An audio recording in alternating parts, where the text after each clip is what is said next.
যে সংস্কারের মাধ্যমে একটা সুষ্ঠু নির্বাচন সম্ভব, যেমন নির্বাচন কমিশন কে পুনর্গঠিত করা, এটা একটা ফান্ডামেন্টাল চেঞ্জ। এটা না হইলে হচ্ছে যে আমাদের নির্বাচন হচ্ছে যে সুষ্ঠু হবে কি হবে না, কারণ এই নির্বাচন কমিশন এখনই প্রশ্নবিদ্ধ। কাছে মনে হয় যে এই টাইম ফ্রেমটা হচ্ছে যে খুবই শর্ট টাইম ফ্রেম, আরো বড় টাইম ফ্রেম দরকার।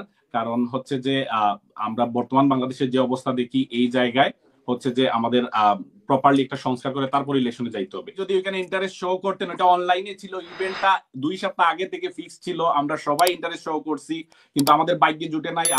আপনারও সুযোগ ছিল, আপনি তার মানে কি আওয়ামী লীগারদের ভাগ্যে জুটে গেল এটা আপনার? জি, ওইখানে সবাই যে আওয়ামী লীগার, আর ওইখানে তো এরকম কিছু না। আমরা তো দেখেছি ওইখানে হচ্ছে যে সাধারণ, ওইখানে তো মানুষরা ছিল, আওয়ামী প্রপাগান্ডিস্ট নিজুম মজুমদারের সহযোগীরা ছিল। আওয়ামী লীগকে বাংলাদেশে পুনর্বাসন করা হচ্ছে। কারা করছে, কিভাবে করছে, এইগুলা এই ব্রিটিশ লর সাথে এনে আপনারা ব্রিটিশ সিস্টেমের সাথে প্ল্যান না। আওয়ামী লীগকে আমি নিজেও অবাক হয়েছি একজনকে দেখে।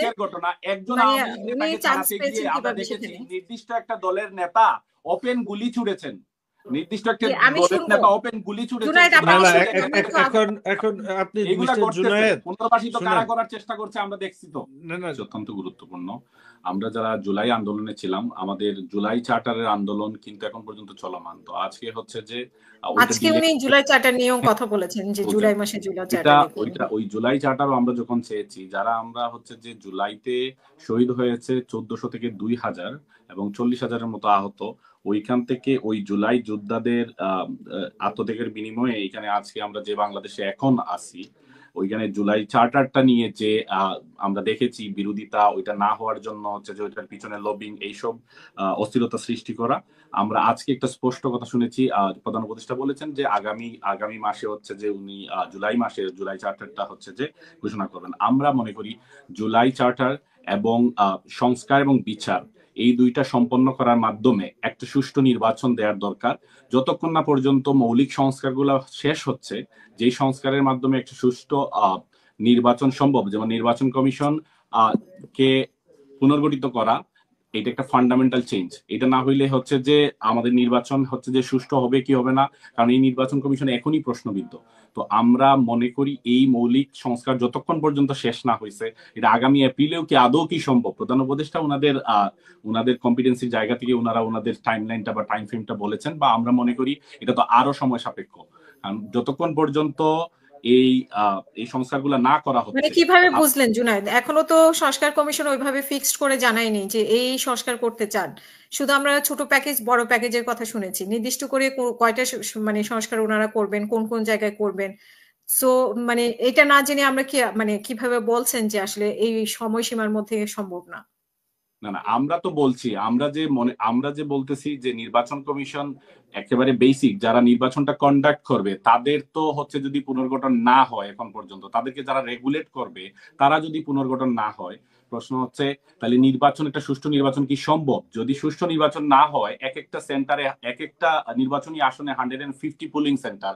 আজকে গুরুস্থানে চাঁদাবাজি হচ্ছে, গুরুস্থানে লাশ দাফন করতে হইলে চাঁদা দিয়ে লাশ দাফন করতে হইতেছে। আপনি পোলিং সেন্টার কিভাবে রক্ষা করবেন পেশি শক্তির হাত থেকে? তারপরে হচ্ছে যে আপনি এইসব জায়গায় যদি আমরা এপ্রিলের পরেও হতে পারে, মানে এই আলোচনাটা এপ্রিলের পরেও যেতে পারে নির্বাচন। আমাদের কথা হচ্ছে একটা প্রপার সংস্কার করার মাধ্যমে একটা সুস্থ নির্বাচনের দিকে আগাইতে হবে, একটা সুষ্ঠু নির্বাচনের দিকে।